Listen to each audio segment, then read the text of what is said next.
सांस फूल रही थी। जब मैं हॉस्पिटलाइज हुई थी उस टाइम मेरे को कफ था, फीवर था, तो ब्रीदिंग थी ना वो रुक गई, तो मेरे को घबराहट होती थी। बट अब वैसा नहीं है। जब से मैंने मेडिसिन ली, सांस लेने में दिक्कत होती है और बीपी भी मेरा बिल्कुल लो चला गया। वही पेन होता था, हैंड से होता था डायलिसिस, अभी भी होता है।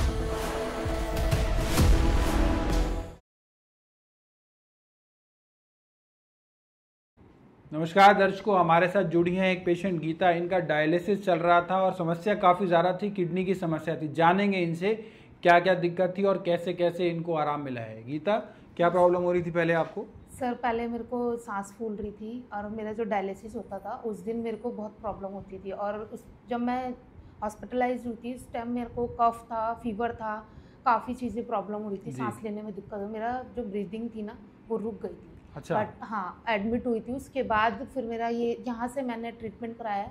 उसके बाद डायलिसिस जिस दिन होता था तो मेरे को घबराहट होती थी। बट अब ऐसा नहीं है। जब से मैंने मेडिसिन लेनी शुरू की तब से मेरे को प्रॉब्लम नहीं है। अभी 3 मंथ्स हुए हैं मेरे को मेडिसिन लिए हुए। ठीक है।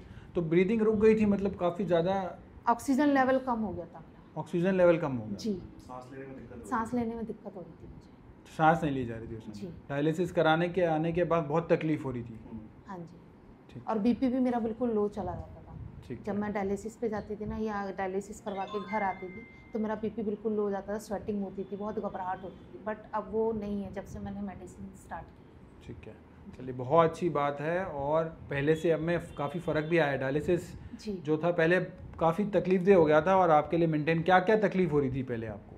वही पेन होता था, हैंड से होता था डायलिसिस, अभी भी होता है, पेनफुल है, बहुत पेन होता है, लेकिन पहले से आराम है। पहले से आराम है। ठीक है। तो अभी जैसे डायलिसिस कराने जाते हो उससे पहले कोई तकलीफ होती है? नहीं, उससे पहले कोई तकलीफ। एक दिन पहले कोई दिक्कत नहीं? नहीं। पहले आ रही थी? पहले जैसे पहले आ रही थी, हाँ। क्या क्या प्रॉब्लम्स आ रही थी? वीक में मतलब चक्कर आते थे, बीपी बिल्कुल डाउन चला जाता था मेरा, ये दिक्कत आती थी मुझे। ठीक है। लेकिन जब से मैं यहाँ से मेडिसिन स्टार्ट की है तब से ये प्रॉब्लम्स नहीं है मुझे। भूख भी लग रही है मुझे ना, भूख भी मेरा मतलब भूख नहीं लगती थी, बट खाती थी मैं मेडिसिन खाने के लिए। बट जब से यहाँ से मेडिसिन स्टार्ट की है मेरे को भूख भी लगनी शुरू हो गई। चलिए बहुत अच्छी बात है कि आपकी एपेटाइट बढ़ना एक बहुत पॉजिटिव चीज़ होती है कि भूख लग रही है तो बॉडी, मतलब आपकी एपेटाइट अच्छी है तो आप अच्छे हैं, आपकी बॉडी अच्छी है जब आपकी भूख अच्छी है तो एक पॉजिटिव साइन होता है सबसे पहले कि लॉस ऑफ एपेटाइट का ठीक हो जाना, मतलब जो आपकी भूख कम हुई है वो कंट्रोल हो जाती है। जी।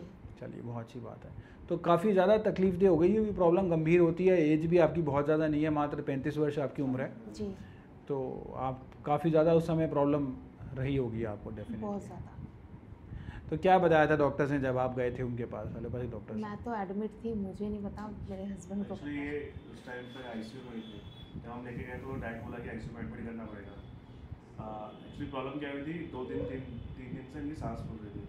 तो हम लोगों ने डॉक्टर को दिखाया था, तो दवाई देते थे, ठीक हो जाती थी, फिर शाम को फिर दोबारा दिक्कत हो जाती थी। तो मैंने सोचा कि एडमिट करवाते हैं, एक बार हॉस्पिटल ले चलते हैं, क्या प्रॉब्लम है क्या नहीं देखते हैं। तो बट वहाँ पे ले गए तो इनका ब्लड जो था बॉडी में वो 4% था उस टाइम पे। अच्छा, 4 रह गया था हीमोग्लोबिन? काफ़ी कम हो गया। काफ़ी कम था, सांस लेने में बहुत ज़्यादा दिक्कत हुई थी। और क्रिएटिनिन लेवल उस टाइम पे 8.3 के आसपास था। अच्छा। जब हम ले गए थे इन हॉस्पिटल, फीवर इनका उतरती रहा था, फीवर चढ़ रहा था, उतर रहा था, ऐसा हो रहा था। तो उन्होंने फिर टेस्ट वगैरह बहुत सारे टेस्ट कराए थे, शुगर लेवल भी बढ़ा हुआ था इनका उस टाइम पे, और क्रिएटिनिन लेवल था, यूरिया बढ़ा हुआ था, यूरिक एसिड बढ़ा हुआ था। तो ये सब चीज़ें थी उस टाइम पे। तो हम लोगों ने फिर वहाँ से एडमिट करवाने के बाद उन्होंने फिर कंसल्ट करके एक दिन रखा उन्होंने हॉस्पिटल में, सैगल नहीं हॉस्पिटल है, उस हॉस्पिटल में रखा। उसके बाद उन्होंने मेरे को बोला कि आप इनको दूसरे हॉस्पिटल ले, क्योंकि वहाँ पर डायलिसिस वगैरह की सुविधा नहीं थी। अच्छा, ठीक है। तो हम लोग फिर यहाँ पर लेकर आए थे बालाजी एक्शन हॉस्पिटल जी। तो वहाँ पे जब आए तो उन्होंने सेम आईसीयू में ही रखा था, नेफ्रो आईसीयू में।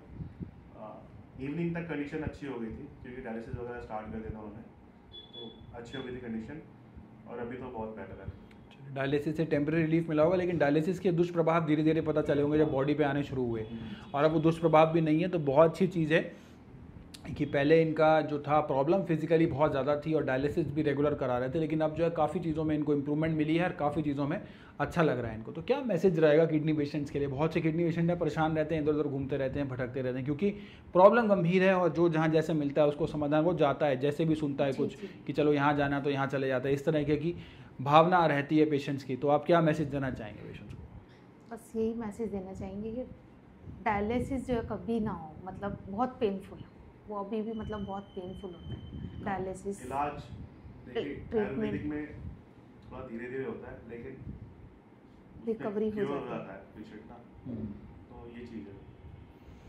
चलिए, बहुत अच्छी बात है कि देखिए डायलिसिस एक पेनफुल प्रोसेस होता है, दर्दनाक प्रोसेस होता है, लेकिन इन्होंने फॉलो करी सब चीज़ें, आयुर्वेदिक मेडिसिन के साथ करा और इनको डायलिसिस भी ग्रेजुअली रिड्यूस हुआ, फिजिकली भी इनको बहुत से चेंजेस नजर आए। पहले सांस लेने में दिक्कत होना जी जी और इस तरीके की चीज़ें बहुत रेगुलर बनी हुई थी आपकी। जी। डायलिसिस से पहले इनको बहुत तकलीफ़ें रहती थी और अब वो भी तकलीफ़ें भी इनकी जो हैं वो सबसाइड हो चुकी हैं। और तो मेरे साथ मिलकर बोलेंगे एक बार, stop stop kidney kidney dialysis. Dialysis.